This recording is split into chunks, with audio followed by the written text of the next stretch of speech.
Neste episódio, vamos falar sobre Zeitgeist e inovação. E o convidado de hoje é Mauro Sarmento. Ele é designer, professor e consultor de startups, novos negócios e inovação. Graduado em artes visuais pela Fevale do Rio Grande do Sul e pós-graduado em design pela PUC-RS. Também é mestre pela Faculdade Ibero-Americana em Educação, com ênfase em formação de professores, utilizando tecnologia da informação. Além de formação executiva em mentoria organizacional pela Sociedade Brasileira de Desenvolvimento Comportamental. Ele também é cofundador da plataforma Health Tech NurseMe, que liga enfermeiros com pessoas que necessitam cuidados em domicílio. Leciona a cadeira de Inovação, Empreendedorismo e Novos Negócios na Faculdade IENH, do Grupo Sinodal. Mauro, seja muito bem-vindo. Olá, Maurício Medeiros, uma grande satisfação, um amigo nostálgico, né? Tantas viagens fizemos juntos, tantas reflexões, né? Tantos projetos que pensamos juntos. Foi extremamente importante a nossa conexão na minha carreira como designer e também como pensador da vida e de projetos que podem ajudar as pessoas a viver melhor. Muito obrigado pelo convite. Eu é que agradeço, Mauro, obrigado pela aceitação e é uma alegria realmente reencontrar um amigo de longa data que trabalhamos juntos, tivemos muito próximos por muitos anos e acabamos nos distanciando por força da natureza dos negócios. Entrando no tema, o Zeitgeist, ele é um termo que define o espírito de um determinado tempo da história, apresentado por ideias e crenças de uma determinada época. Então começo lhe perguntando, o Zeitgeist atual é a inovação? E ainda, nos dê alguns exemplos históricos deste conceito. Muito bem, excelente pergunta, né? Inclusive um termo que eu utilizo muito nas minhas interações acadêmicas para explicar esse conceito e também para dizer, para falar da abordagem histórica, porque quando a gente fala em inovação, inovação é um conceito muito subjetivo e as pessoas elas não sabem direito da onde vem, né? Então as coisas têm origem, os conceitos têm origem, né? Então esse termo Zeitgeist, né? É um termo de pronúncia alemã. Ele foi cunhado pelo alemão Johann Godofried Herder, né? E o Herder, ele participou do movimento Sturm und Drang, né? Movimento literário alemão de poetas e que deu origem, então, vamos dizer, ao romantismo, né? A primeira fase do romantismo, e na tradução livre significa trovão, tempestade, ímpeto, né? Aquela coisa, né? Strom, né?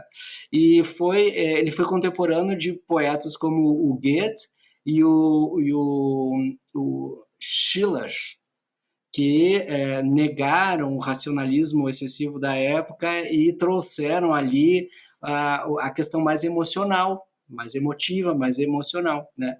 Então, Zeitgeist, eles diziam, é o espírito de época, espírito de tempo, né? E é justamente isso que nos chama a atenção, que conjunto intelectual está impactando o momento, nosso Zeitgeist, né? Esse momento agora que a gente está vivendo, né? Então, como exemplo histórico da tua pergunta, eu posso dizer que houve o Zeitgeist da escola de Bauhaus, né, do arquiteto Walter Gropius, que ele queria que a arte pautasse uma nova comunidade, que a estética pautasse objetos e um bem-estar para a humanidade, né? E também da escola de engenharia Ulm, do Max Bill, que ele queria muito a viabilidade viabilidade fabril das coisas, alinhadas, dando continuidade, porque a Bauhaus foi interrompida pelo nazismo, né, infelizmente, depois retomada, né. Então, Maurício, eu posso dizer que o Caetano Veloso, né, quando ele diz naquela música Língua, né, que está provado que só é possível filosofar em alemão, ele está muito certo, entende? Então, ainda pelo aspecto histórico, eu vejo que é importante a gente lembrar da primeira revolução lá do século XVIII, né? Qual era o Zeitgeist dessa primeira revolução industrial, onde a tecnologia mais incrível era o vapor, né? E ali depois a segunda revolução tecnológica, século XIX, com a utilização da eletricidade na indústria. Então, vapor apoiando a indústria, eletricidade apoiando a indústria. Daí veio a terceira revolução industrial, século XX, né? A ciência aliada à indústria, promovendo o quê? Né? A revolução informacional, né? Componentes eletrônicos, computadores, telecomunicações, né? E é uma revolução que eles chamam de tecnocientífica informacional. Então, o que a gente extrai daqui? A gente extrai que existiu uma linha histórica da tecnologia, uma linha histórica da necessidade do homem de reproduzir objetos de consumo, de dia a dia, de facilities para a sua existência, e aí surgiu a indústria, portanto, a reprodutibilidade, inclusive do Walter Benjamin, teórico da reprodutibilidade, né? E aí depois vem a quarta, a quinta revolução, onde entra todo esse universo de tecnologia, aceleração, velocidade, e nós estamos aí batendo na porta do metaverso, que é um enigma para a humanidade e que é, ao mesmo tempo, muito entusiasmante, ele é também muito desafiador, né? Porque essa história da Matrix, onde a gente não sabe o que é realidade e o que é não realidade, é bastante desafiadora, né? Então, para cada revolução tecnológica, também teve um momento de pensamento instrucional, de design instrucional, né? Eu gosto de dizer que eu sou design de inovação, designer instrucional, gosto de pensar design de pessoas, design de tudo, né? Porque essa matriz ela é fantástica. E nesse sentido, aprendizagens, metodologias, processos são questões muito pertinentes apoiando Zeitgeist. Nós vamos ter um Zeitgeist daqui 2030, sem combustível fóssil, já com muita limpeza de ambiente, é o que se espera, né? Então, eu acho que a tecnologia veio para apoiar, e a inovação, portanto, veio para apoiar o mundo melhor. E isso tem muito a ver com propósito. A inovação, por si, ela tem um compromisso de colocar em prática ideias de valor. Isso historicamente, né? Nós temos desde do primeiro machado ou martelo, né, de pedra, né, a própria era do fogo, né, a própria utilização do fogo como energia para determinadas atividades do dia a dia, foram processos de inovação de um determinado momento. E o que tu fala agora está relacionado às pessoas, a questão da evolução individual, seja por formação através de conteúdo, conhecimento, estudo, mas também da questão espiritual, da questão holística, de relações entre as pessoas num mundo cada vez mais, eu diria, complexo, né? Exatamente, exatamente. Eu acho que eu sou fã do pensamento complexo, né? Edgar Morin, por exemplo, a Introdução ao Pensamento Complexo, eu sou fã. Esse é um dos livros que nós vamos falar mais tarde, quando eu tiver que indicar literatura para o pessoal estudar, né? Realmente, a gente vive num mundo de grande complexidade e de muitas bolhas de realidade, né? Muitas esferas de realidade. Mas a gente precisa contemplar é, essa transição, o que nós vamos fazer ou como nós vamos lidar com essa transição. Nós tivemos oportunidade de vivenciar muitas transições, né? Do analógico para o digital, né? Vamos falar só de telefone celular, então é Motorola, depois StarTech, depois isso e aquilo. Então, hoje daí as diversas versões do, do, dos mobiles mais modernos possíveis, né?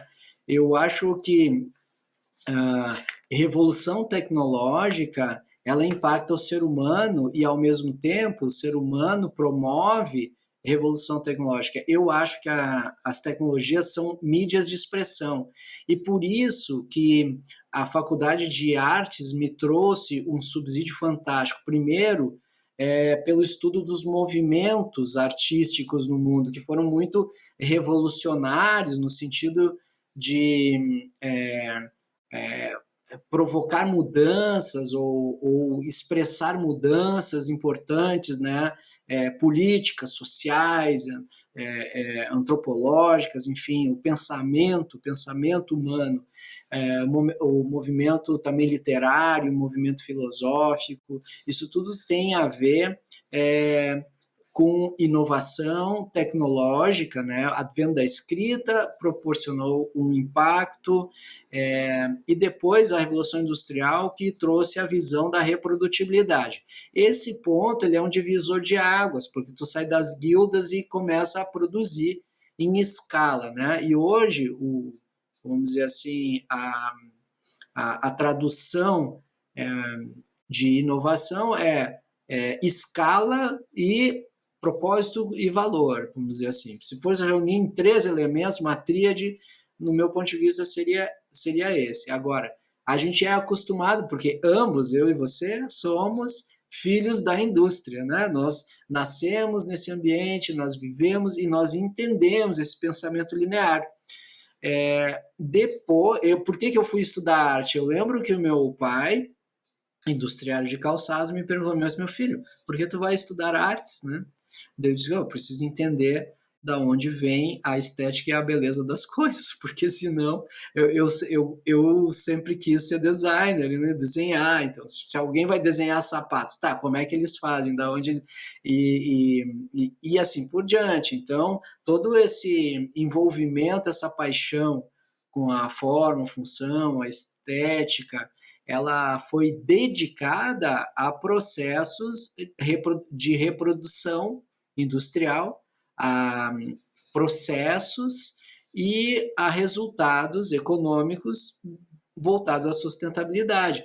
Mas hoje a gente vai muito mais além disso. Hoje as empresas, que tem um dos livros que eu vou indicar, Empresas Válidas, são empresas que têm uma outra abordagem da sua própria atividade, né? Então, eu acho bem importante falar que existe um ponto de educação ou reeducação de filhos da indústria, ou de seres que participaram ou vivenciaram toda essa trajetória da indústria. Hoje, quando fala numa franquia como Chili Beans, por exemplo, a gente sabe que existe uma metodologia, um modelo, franquia, distribuição, pontos de venda e tal. Tem design por trás? Tem design por trás, tem novas metodologias. Ou eles eram relógios e óculos de sol. Não estou fazendo comercial, tá? Mas é importante citar, porque agora eles foram para óculos de dioptria, né, de grau, e eles se surpreenderam, porque eles acharam que isso era uma caretice de ótica, né? Mas como eles têm armações muito cools, então eles se surpreenderam com vamos dizer assim, a curva ascendente de faturamento de pessoas que procuram. Então mudou, pivotou, né? Que é já um termo de startup, pivotou a movimentação deles. Isso é andar, né? Learning by doing, andar nesse ritmo de aprendizado da sua interação com o mundo e com as pessoas, né? A inovação, ela está presente em tudo na nossa jornada diária. De que forma a inovação tem transformado os negócios, em especial startups? Muito bem.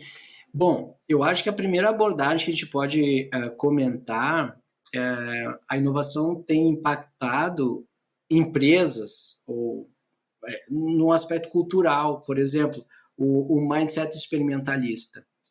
Experimentar coisas novas, o foco na pesquisa, o que eu vou resolver no mundo, qual dor que eu vou resolver no mundo, né?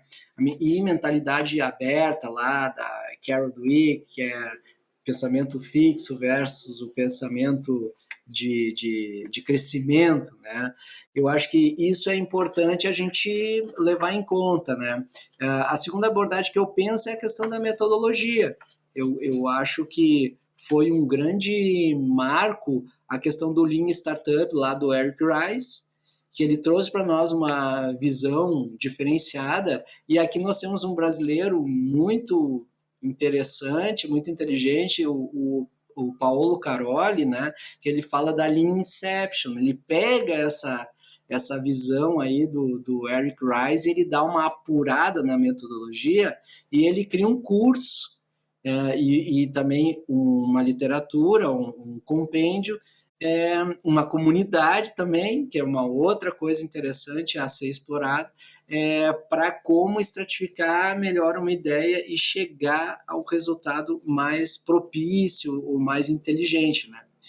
Eu acho que também a inovação ela traz a própria gestão de inovação com aprendizados, por exemplo, de derivações como o Don Norman, que fala de UX, derivação de design, e uma derivação do processo de inovação, né? UX, experiência do usuário, CX, né? Customer Experience, e ferramentas também, né? Como o aprendizado de ferramentas como o Design Thinking, o Visual Thinking, que é pensamento visual, né? Uma expressão de projetos, de consenso de grupo através de desenho. Gosto muito dessa técnica. Que mais? O Thinking Environment, que também é uma novidade, assim, que o pessoal está explorando. Que ambiente que eu tenho na minha empresa que promove o pensamento, né? O próprio conceito de MVP, que é bem importante justamente para não gastar muito e tentar viabilizar um protótipo acessível para validações, e o próprio modelo pitch, né, que ele é fantástico assim também. Outra coisa que eu acho que impacta bastante é a jornada de pré-incubação, já que a tua pergunta dirigida a startups, pré-incubação, incubação, tração, né? Onde entra aí o papel das aceleradoras. Eu acho que é bem importante mencionar isso, né? Que mudou a visão sobre o empreendedorismo, né? E, por fim, o Venture Capital, né? Que é o VC, que trata de todo esse universo aí de investidores, a própria valuation do negócio, como uma startup pode virar uma moeda também, sei lá, uma crypto startup, uma coin, sei lá, como a gente pode chamar, algo assim, né? Então, assim, tem em muitos aspectos, a cultura de inovação com as metodologias propostas, e eu acho que existe uma adoção gradativa de ferramentas e metodologias, porque as empresas elas se deparam com a necessidade da transformação para o meio digital, de mudança e tudo mais. E tudo mais é caixa preta, né, Maurício? E aí vem aquela uma espécie de agonia ou angústia, né? Angústia, etimologicamente, pouco ângulo de visão, né? Vamos ter um range maior de visão discutindo esses aspectos, assim. Então, é uma questão cultural bem importante, vejo. É uma transformação grande que eu vejo que essa nova era digital associado ao processo de inovação mais apurado e por metodologias que tu mencionaste, transformou o conceito de negócios em rede em plataformas. E muitas startups acabam se utilizando desse conceito, né, de construir plataformas, que são as fintechs, e de todos os outros segmentos. As mais conhecidas são as mídias sociais, vamos chamar assim, mas a Apple, no meu entender, é um grande êxito de construção de plataforma entre devices, serviços, apps de terceiros, né, que resolvem soluções inimagináveis. Um device que cabe na palma da mão, né. Isso, eu acho que sim, né. Tem um artigo, um paper que eu li outro dia, que uma amiga de uma startup, que trata de acompanhamento de casos de câncer, me passou, que ela está fazendo uma aceleração lá na região de Dallas, lá uma região de muita inovação médica, né? E ela me passou esse paper que chama Platform Thinking, que é justamente isso que tu estás falando, né? Que é uma linha de pensamento em plataforma. É evidente que a jornada de uma startup, assim, a jornada de um projeto reúne muitas disciplinas, né? Mas ela hoje, por exemplo, a cadeira que eu dou de empreendedorismo, inovação e novos negócios, são 10 encontros que, ao final, os alunos, em grupo, apresentam um pitch de startups, né? Claro que, quando tem alunos de TI, eles apresentam Prototipam. protótipos funcionais, né? Eles prototipam, mas alunos de logística, alunos de administração, outras áreas acadêmicas, eles apresentam um formato mock-up, assim, que a gente conhece, que dá conta de passar muito bem uma ideia, são aprovados na cadeira e depois vão avante, vão para um processo de mentoria e muitos já estão convertendo uma trilha de sala de aula em um negócio viável, né? Isso é fantástico, assim, isso eu vou dizer que esse é um meu grande legado, um dos meus grandes legados, assim, ver negócios nascendo de dentro de sala de aula. Muito legal. É um tema muito estimulante, né. Apesar de ainda termos desafios globais a serem resolvidos, a humanidade nunca na história teve uma qualidade de vida e longevidade tão boa quanto a atual. Com a tua experiência em projetos na área de saúde, quais são os resultados do processo de inovação neste setor especificamente? Bom, eu preciso te dizer que a inovação em saúde, ou a saúde, o ambiente de inovação em saúde, é uma espécie de Disneylândia para a inovação, né? Assim, para onde tu olha, tu podes inovar. Mas tem alguns aprendizados aí, né? Então, essa é um universo imenso para inovar, mas preciso te contar, em março e abril desse ano, eu estive em Israel, em uma missão com mais de 30 médicos, e nós fizemos uma visita no ecossistema de inovação de Israel. E alguns aprendizados brotaram daí, né? Um aprendizado importante foi um aprendizado que inovação em saúde está contemplando muito especialidade médica.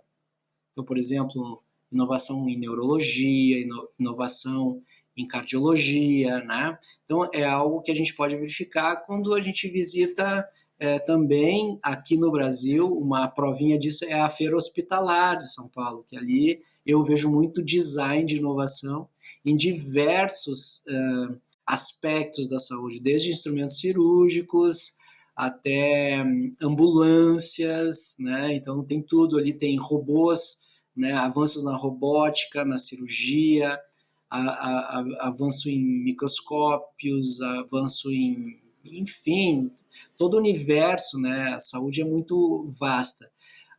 Uma experiência legal que eu posso te relatar da viagem ao ecossistema de Israel foi a visita ao Instituto Weizmann. O Instituto Weizmann, ele falam, né, que tem doutores ou prêmios Nobel por metro quadrado.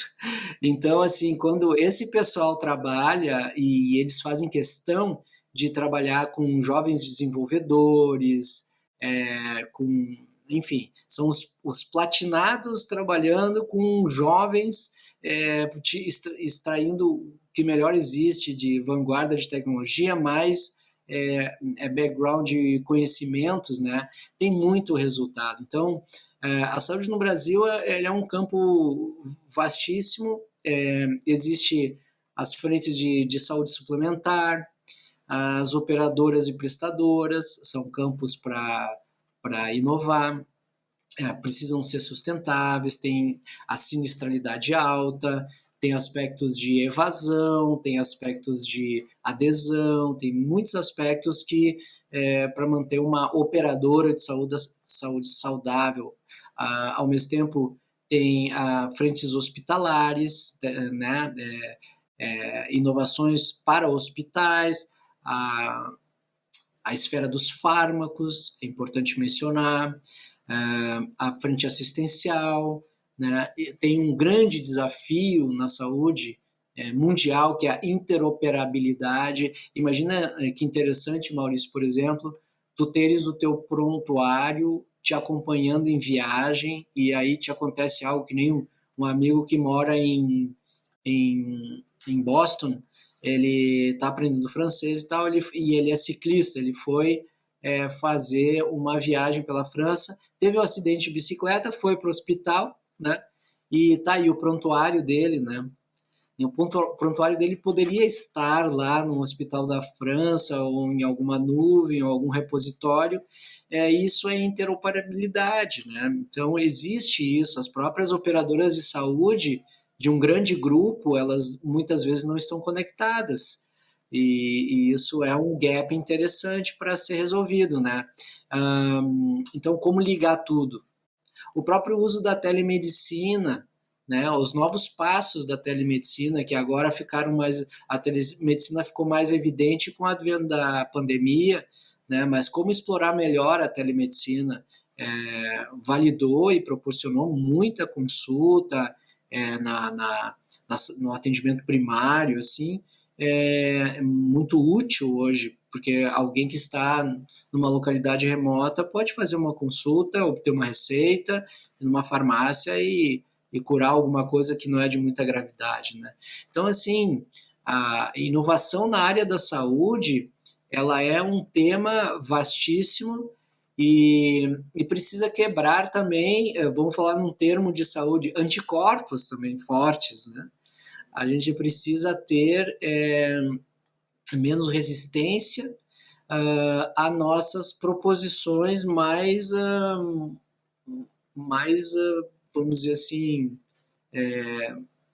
enlouquecidas ou enfim, ideias arrojadas, né? Então precisa ter o campo, porque a medicina ela é muito auditada, a saúde é muito auditada. Tu imaginas que tem COR, COREM, Anvisa, ANS, né? Tem várias entidades que ficam auditando. Então existe isso, existe as zonas, que são as regulações todas. Então a gente vive esse paradoxo de querer fazer o diferente num ambiente altamente regulado. Eu visitei alguns anos atrás a Universidade de São Diego, o laboratório de neurociências da universidade, e especialmente um projeto coordenado pelo Dr. Alisson Mottri.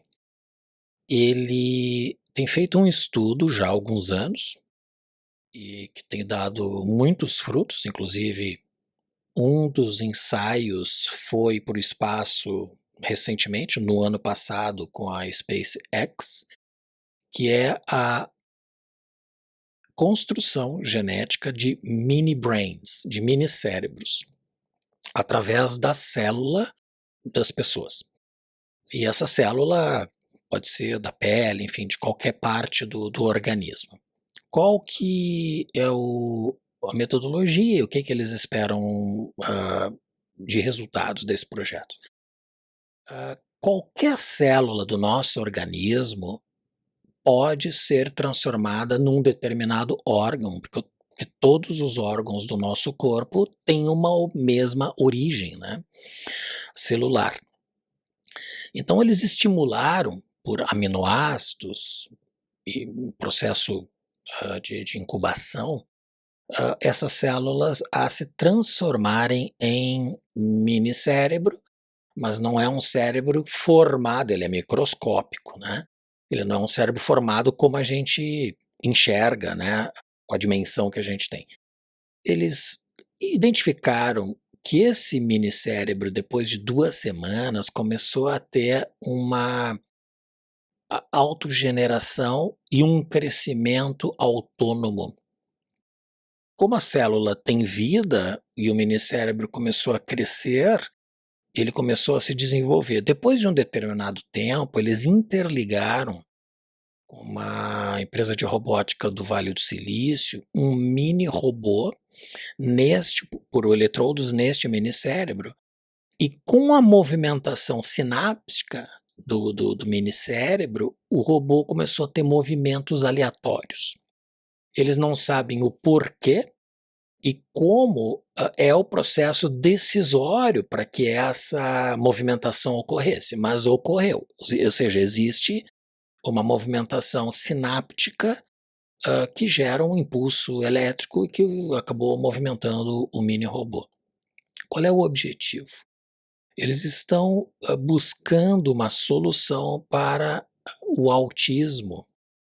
E porque não se pode estudar o cérebro de uma criança autista viva, ou seja, pode-se através de imagens, mas não de maneira a se fazer uma engenharia genética deste cérebro. No entanto, captando uma célula desta criança ou deste adulto com a síndrome do autismo, ele se transforma numa reprodução daquilo que é o cérebro desta pessoa. E aí pode-se estudar não só a questão das características individualizadas, ou seja, uma medicina personalizada, mas também as medicações que podem interferir positivamente e até as negativas para poder excluí-las de um possível tratamento. Ou seja, é um processo que está muito avançado e que eu recomendo, no mínimo por uma curiosidade intelectual, que as pessoas pudessem acessar. Se chama Dr. Alisson Mootri. Muito legal, muito boa essa oportunidade que tu tiveste. Tem muita coisa, Maurício. Nossa, o mais importante que eu observo é que a medicina, a prática médica, ela se compartimentalizou, vamos dizer assim, dentro de um pensamento linear industrial, ou dentro de um pensamento corporativo departamental. Entende? Então, assim, por exemplo, hoje a escola de medicina, a pessoa faz a clínica geral, depois faz a especialização e tudo mais. A minha filha é médica e a minha mãe tem vasculite. Então, eu disse para ela, filha, preciso de um remédio para a avó. Ela disse, pai, não é minha área. Interessante, né? Então, existem aprofundamentos de especialidade e eu chamo a atenção que essa pode ser uma boa maneira de criar inovação por especialidade. A pessoa é tão especialista e aí trabalha, junta com pensamento de design, com pensamento de programação, com pensamento, por exemplo, o cultivo de células ósseas para criar, para imprimir ossos com células do próprio paciente, já é uma prática existente. A esterilização de células ósseas, tem aí um médico aí, um crânio na área de pelve cirurgias, né, osteotomias de quadril, de fêmur, trocânter, tudo isso. Dr. Galia, gosto muito porque ele foi meu médico e me tirou de uma situação difícil. Ele já está com essa incursão, ele é professor da URGS, já está com essa área de estudo já há tempo, né? Então, eu vejo que existem muitos médicos pesquisadores também. E eu acho que a saúde irá se beneficiar de programas onde médicos pesquisadores possam ter um thinking environment, né? Um ambiente onde eles vão ter ali uma interatividade com o pensamento startup e também com jovens programadores e tudo mais para desenvolver avanços, né? Então, córneas sintéticas já existem e outros tantos avanços de procedimentos, né? Porque é engraçado, né?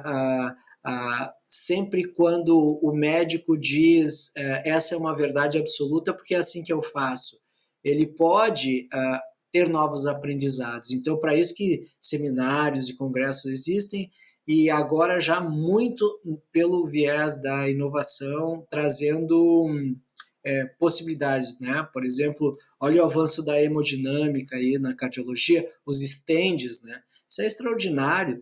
A cirurgia de peito aberto são raríssimas já, só em extremos casos, assim.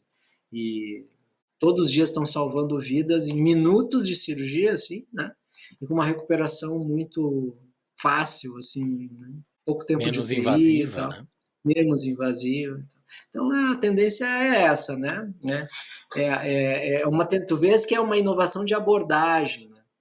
Como eu vou abordar o paciente, como eu vou entrar no paciente, como eu vou levar um dispositivo que vai durar 30 anos dentro e vai se incorporar ao organismo, né? Fazer uma fusão, uma simbiose com esse organismo. Então, assim, existe tanta coisa fantástica que a gente vai viver bastante mais. Então, vamos ter que equacionar isso também. Muito bem.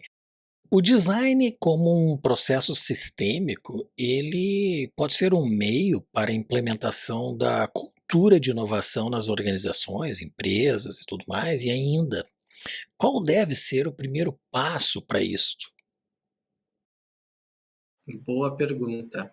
E é uma pergunta tão boa porque eu tenho refletido muito sobre isso ultimamente, né?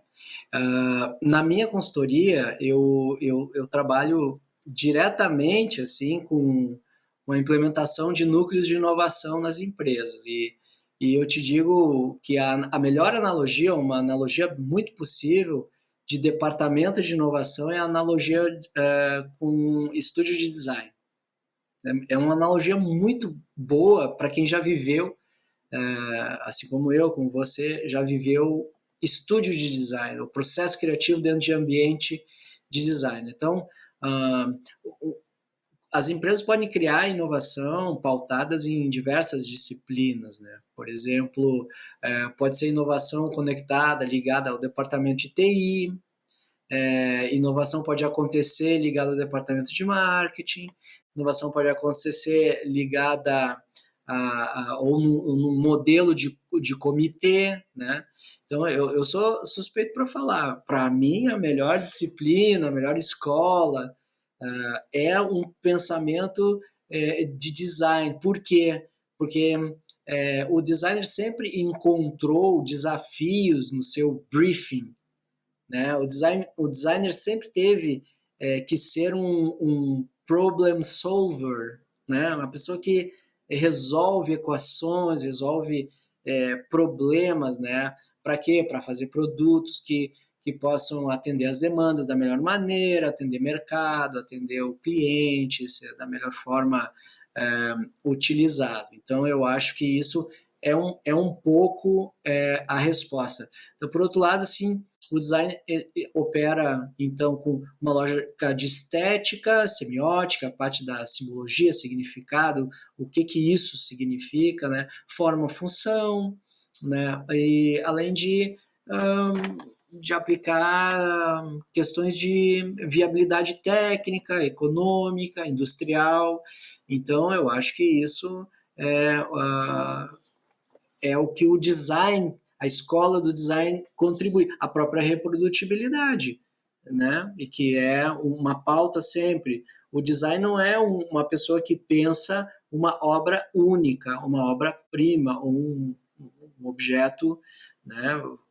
Tudo bem, pode ser um concept, mas aí é um momento de concept e um momento de protótipo. Daí então ele começa a pensar, como eu vou reproduzir isso em larga escala?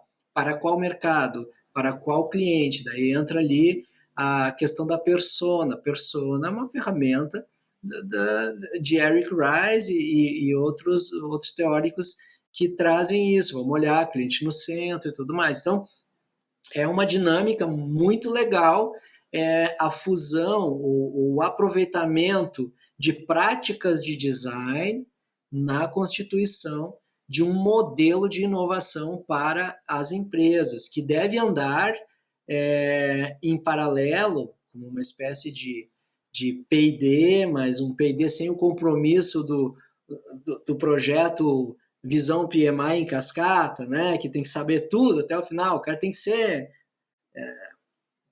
tem que dizer, eu assino que vai terminar dessa forma. Não, na, na, na inovação eu assumo que vai terminar da melhor maneira possível, porque nós vamos possibilitar isso.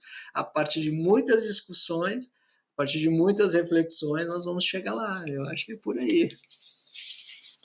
E de que maneira uma pequena e média empresa, que tem as suas limitações de recursos, pode implementar a cultura de inovação? Bueno, eu estou acostumado a atender empresas grandes e estou acostumado a iniciar empresas sem qualquer recurso. Então, é interessante porque existe uma trajetória. Existe uma trajetória. O startupeiro não necessariamente precisa ter grana. Ele precisa ter tempo, dedicação e um bom projeto, e aí começar a buscar os seus meios. Eu acho que hoje existem muitas fontes. No Brasil, por exemplo, existem muitos programas para implementar inovação na sua empresa, mas eu acho necessário que para que a inovação exista, precisa ter um pensamento inovador, um pensamento, eu quero, uma vontade. Porque falam, a inovação é top-down. O que é isso? Né? A inovação é top-down, ela é transversal, ela é top-and-down, ela é down-up, ela é de qualquer jeito.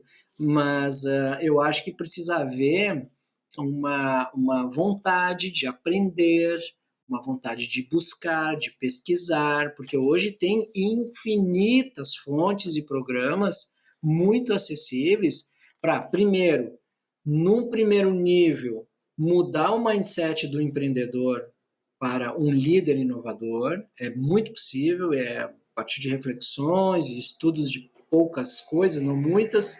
Não precisa ler 200 livros. Entra num programa, faz uma reflexão. Uma empresa, se vai pensar em departamento, se vai pensar em spin-off, isso são estágios de maturidade, né? Mas eu acho que uma pequena empresa, ela precisa se aculturar no campo da inovação, a partir disso e abrir um espaço para fazer experimentos, e é aí onde pequenas empresas são muito oneradas, porque às vezes não tem gente suficiente, não tem capacidade instalada, não tem uma cultura de, eu vou abrir 20% do tempo dos meus colaboradores para eles pensarem em inovação. Isso parece, nossa, isso é um crime, né? Então eu acho assim, tanto médio quanto empresa gigante, quanto empresa pequena, minúscula, né? Precisa pensar como implementar a cultura de inovação nas pessoas. Primeiro, estudar e aí sim ter programas, porque hoje tem incentivos e fundos, a fundo perdido, dinheiro para investir em inovação. Então, como entrar, né, aceleradoras, nas venture capital ou mesmo em programas governamentais, né? Israel, por exemplo, dentro dessa visita ao ecossistema lá, tem uma aceleradora incubadora que tem vínculo com o Ministério do Desenvolvimento e que recebe qualquer ideia. Vai lá, faz o pitch, se eles gostarem, eles te patrocinam. Tem muito dinheiro. E também tem uma outra diferença, né, querido? Israel tem 9 milhões e meio de habitantes e o Rio Grande do Sul só, aqui a nossa terra tem 11 milhões e meio de habitantes. Então, assim, não dá para fazer comparações continentais, né, em termos de proporções. Mas existe uma lógica que pode ser aplicada assim, tipo, vamos tomar Israel como um Estado brasileiro, e aí a gente toma um modelo e pode operar. Então, hoje existem muitos programas, né? Eu acho que quem quer empreender, em primeiro momento, tem como acessar hoje o que não tinha há bem pouco tempo atrás, tem como acessar metodologias, culturas, materiais, né, um arcabouço de conhecimento aí. Então, acho que tem como. Excelente. Mauro, chegou o momento do pinga-fogo. São Uau! São 3 perguntas que eu faço a todos os convidados. Primeira delas, quais são as virtudes do empreendedor de sucesso? Apagar incêndio. Não, tô brincando, porque tem um fogaréu aqui, não, tô brincando. Eu Muito acho bom. que eu acho que o empreendedor de sucesso, é, eu gosto do propósito de ajudar pessoas. E eu sei que tu és assim também. E as pessoas de grande projeção no mundo da inovação sempre buscam alguma coisa, eu gosto de chamar de legalzice, né? Que aí a sua startup é de uma super legalzice, né? Que vai facilitar a vida das pessoas. Então eu acho que problem solver é uma característica muito importante. A pessoa criativa, né? Criatividade, curiosidade. Eu não sei, vou saber. Long life learning, essa coisa de ficar buscando a vida inteira, eterno aprendiz. Ter assim, uma pegada experimentalista, eu acho bem legal. Otimista, resiliente, ter uma capacidade de trabalho em grupo, em conjunto, ter empatia, né? Ser legal, por que não ser legal? Por que não tentar se colocar no lugar do outro eventualmente, né? Coragem, agir com o coração, ou sentir a intuição guiar um pouco também as práticas, né? Mas principalmente uma inteligência para encontrar modelos escaláveis. Porque é uma coisa que eu vejo muito, até no ambiente acadêmico, assim, as ideias são ótimas, mas elas não são muito escaláveis. Aí elas ficam naquele hall de empresas que tem teto, né? Tem teto, não tem surpresa de uma curva ascendente unicórnica, vamos dizer assim, né? Eu acho que essa seria a melhor resposta, assim. O que diferencia os sonhadores dos fazedores? Bom, eu acho que primeiramente a atitude. A pessoa tem que ter atitude, né? O que é a atitude? O agir mesmo, colocar a mão na massa e tal, porque a gente é muito ligado ao campo das ideias, a gente fica muito na subjetividade. Então, como organizar a subjetividade? Como precipitar os pensamentos para o mundo real, né? Eu acho que esse senso de ação é muito importante. Uma outra coisa muito importante para essa resposta, eu acho que é o networking. Poxa vida, Maurício, coisa boa te conhecer. E hoje, na nossa conversa prévia, tu deste muitas dicas do teu networking para mim e eu do meu para ti. Então, isso é fantástico, isso nos enriquece muito. Empatia, né, Maurício? Coisa que a gente nunca cansa de dizer e é muito bom isso ser natural. E também eu acho que uma grande capacidade de avaliação analítica também, né? E também de negociação, né? Eu acho que essas questões são importantes, assim. E a última, o que é design? Bom, eu sou descobri aí minhas raízes judaicas e há pouco tempo eu gosto de dizer que design é a nossa semelhança ao Criador, né? Por quê? Por quê? Porque ter a capacidade de pensar, ter a capacidade de materializar, né? O que que nós imaginamos, né? Então eu acho que o design, o que é design? Design é o que sustenta futuros possíveis para a humanidade. A gente precisa de futuros possíveis, porque vai olhar lá as UBSs, nós temos muitos desafios pela frente, então nós precisamos de futuros possíveis, né? Utilizando tecnologia, utilizando criatividade e utilizando um senso de humanidade muito importante, assim. Então, eu acho que isso que é design. Design é fazer o bem, eu acho. Muito bem. Mauro, nós estamos chegando ao final, mas eu gostaria ainda, antes de se despedir, que indicasse um ou mais livros ou outros conteúdos que ajudem as pessoas a alcançarem a sua melhor versão. Muito bem, eu vou mostrar algumas coisas aqui, tá? Que eu separei para nossa conversa. Que, por exemplo, esse livro aqui, ó, Empreendedorismo Inovador. Ele é um compêndio e até uma dica que eu te dou, Maurício. Tu está fazendo tantos podcasts maravilhosos que tu podes fazer um compêndio com autorização das pessoas, né? Esse aqui é do Ney Grando e ele é pela editora Évora. Olha só, o livro não é brincadeira, tá? Muitas opiniões e muitas impressões de muitos empreendedores sobre o empreendedorismo inovador. Esse é um livro que eu recomendo na minha ementa para os meus alunos, certo? Ainda, então, entendendo o que é empreendedorismo inovador, nós vamos para a pessoa inovadora. E aí eu vou dizer que o eterno aprendiz, ele pode ser um aprendiz ágil. Esse livro é do Alexandre Teixeira e da Clara Serrini, e ela fala sobre long life learning, subversão criativa e outros segredinhos para manter se manter relevante na era das máquinas inteligentes, tá? É um livro muito legal. Deixa eu só ver a editora, que é importante, Arquipélago, tá? Belo de um livro.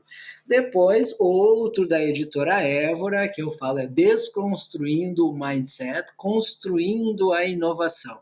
Tá? Ele é um livro da Solange Mata Machado, é um livro muito importante, que fala como usar a neurociência, como tu falaste antes, né, para alavancar os resultados. Editora Évora, Desconstruindo o Mindset. Depois do Leonard Mlodinov, né? Mlodinov, ele é o pensamento elástico. Tu vê que ainda nós estamos falando aqui do indivíduo inovador, tá? Como o pensamento flexível pode mudar nossas vidas, tá? Pensamento elástico. Depois vamos falar do universo das empresas. Aqui nós temos do Nélio Arantes, nós temos empresas válidas. Como elas alcançam resultados superiores ao servirem à sociedade. Então é um livro que trata muito de propósito, muito importante. Empresas válidas. Ainda pela HSM, nós temos Organizações Exponenciais, um livro de cabeceira, tu vês que eu uso muito aqui para minhas aulas, e desacomodo os alunos com esse livro maravilhoso.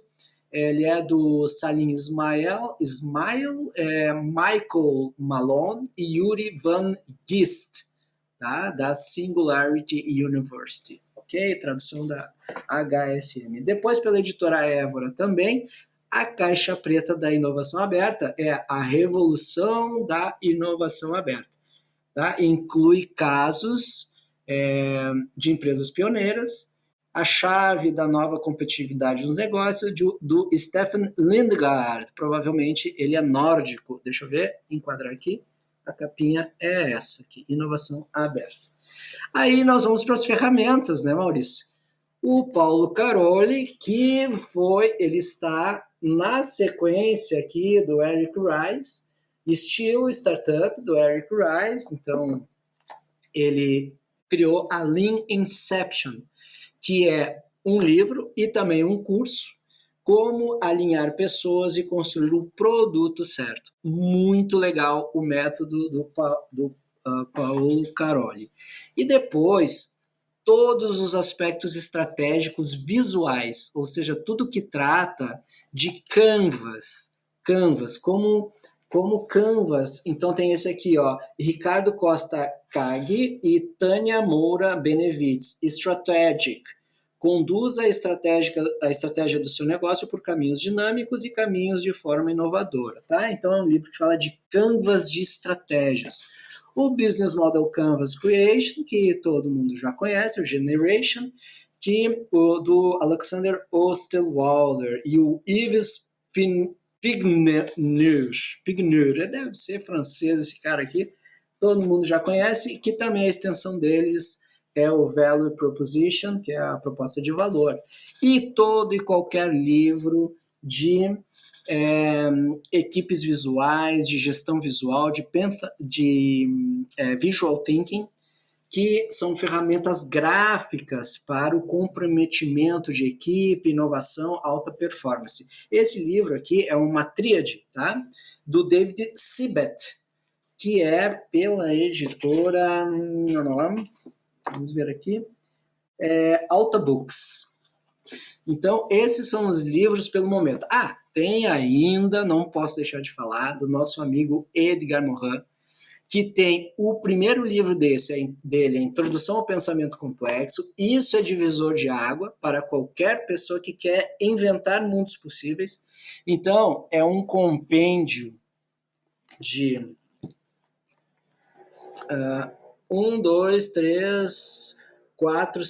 6 livros, tá? Mas eu chamo a atenção específica para o volume 4. E o volume 4 é Edgar Morin, O Método. Então, essa série chama-se O Método, e aqui fala As Ideias. Edgar Morin, o volume 4, As Ideias. Então, aqui fala habitat, vida, costumes e organização. Então, pensamento complexo na vida, aplicado e descrito pelo Edgar Morin. Leiam, busquem e enlouqueçam com esses teóricos, que vocês vão inovar. E aproveitem, né, a oportunidade de estar vivendo num mundo de alta complexidade, mas que dá para ser feliz e se divertir bastante. É extraordinária a lista de recomendações, elas inclusive tem uma ordem escalonável, né, de aprofundamento do tema, né. Tem uma palestra do Edgar Morin que ele proferiu em São Paulo, no Sesc, alguns anos atrás, que eu recomendo, que está disponível no YouTube. Extraordinária a palestra do Morin. Mauro, todos estes livros terão um link de acesso para que as pessoas possam encontrá-lo de forma mais fácil no site podbrand.design. Então convido a todos que visitem o site e entrem na página Sabedorial, que é o nosso território do conhecimento dentro da plataforma do Podbrand. Eu quero te agradecer muito, foi extraordinária a tua explanação, pessoa brilhante, tem uma inteligência acima da média, eu o conheço há muitos anos, é uma pessoa que eu admiro muito. Mauro, muito obrigado por participar deste episódio do Podbrand. Eu agradeço demais, Maurício, muito obrigado. Então, sempre lembrando, assim, que se eu posso dizer algumas palavras finais, é autoconhecimento, long life learning, meditação, né? Procurem ver o que o Dalai Lama fala sobre a felicidade, a compaixão, né? Entendimento do Zeitgeist individual, né? Como é que você aproveita a sua vida, o seu momento, o seu espírito do tempo, né? Por essa breve passagem por esse planetinha azul tão querido, com alegria e felicidade. Muito obrigado, Maurício. Excelente. Te convido a comentar e avaliar este episódio, fazer sugestões, propor novos temas e também enviar suas perguntas. Visite o nosso site podbrand.design. Teremos sempre a programação atualizada, recomendação de livros como estes que o Mauro nos indicou e muito mais. Você pode enviar suas perguntas através dos comentários aí abaixo, ou então pelo e-mail hello@podbrand.design. É você influenciando o podcast. E se você chegou até aqui melhor do que entrou, compartilhe com as pessoas que curtem o conhecimento. Se inscreva em nosso canal, clique em gostei ou não gostei. Isso nos ajudará muito para que mais pessoas recebam este conteúdo e alcancem sua melhor versão. Agradeço muito a presença do Mauro Sarmento e em especial a você que nos acompanha. Nos vemos no próximo episódio do Pod Brand, o podcast do design.